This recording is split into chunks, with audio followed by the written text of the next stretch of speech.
കറുത്തവർ ജീവിക്കേണ്ട ഇവിടെ. എൻ്റെ നിറം കറുപ്പല്ലേ, എൻ്റെ പാട്ട് കൊള്ളാമെങ്കിൽ മാത്രം നിങ്ങൾ അതിനെ അംഗീകരിച്ചാൽ മതി. എൻ്റെ കറുപ്പും വെളുപ്പും എൻ്റെ ജാതിയും മതവും ഒന്നും നിങ്ങൾ ചിന്തിക്കേണ്ട, മനുഷ്യനായിട്ട് നിങ്ങൾ കാണാൻ ശ്രമിക്കണം. അത്തരത്തിൽ വരുമ്പോൾ മാത്രമേ നമ്മുടെ നാട്ടിൽ മാറ്റങ്ങൾ ഉണ്ടാകുള്ളൂ. ഇപ്പൊ നന്ദഗോവിന്ദ ഭജൻസ് എന്ന് പറയുന്നത് നമ്മളാരും ഏറ്റെടുത്തതല്ല. അവരെ ബാലുവോളം കഴിഞ്ഞ സീസൺ എനിക്ക് 4 ഗാനമേള ഉണ്ടായിരുന്നു. ഗാനമേളയില്ല, ഭജനക്കാരനല്ലല്ലോ പന്തളം ബാലൻ. അതുകൊണ്ട് ഈ കാലഘട്ടത്തിന്റെ അനുസരിച്ചുള്ള മാറ്റങ്ങളായതുകൊണ്ട് നമ്മൾ സൗകര്യമായിട്ട് സമാധാനമായിരുന്നു. സെലക്റ്റീവായിട്ടുള്ള പരിപാടികൾ മാത്രമേ പാടുന്നുള്ളൂ. പക്ഷേ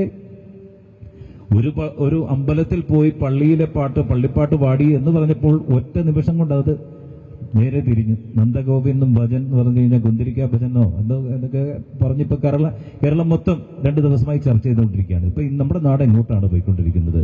വളരെ ഗൗരവതരമായി നമ്മൾ പ്രതികരിക്കാത്ത ഒരു ജനവിഭാഗം ഇപ്പോഴും നമ്മുടെ നാട്ടിലുണ്ട്. 15 ദിവസത്തോളമായി നിതിന്റെ മരണം കഴിഞ്ഞിട്ട് ഇതിന്റെ കാരണക്കാരായ പ്രതികളായി ഇന്ന് ആരോപിതരായി ഇരിക്കുന്നവരെ ഒന്നും നിയമത്തിന് മുന്നിലേക്ക് കൊണ്ടുവരാൻ നമുക്ക് സാധിച്ചില്ല എന്ന് പറയുമ്പോൾ വളരെ വിഷമമുണ്ട്.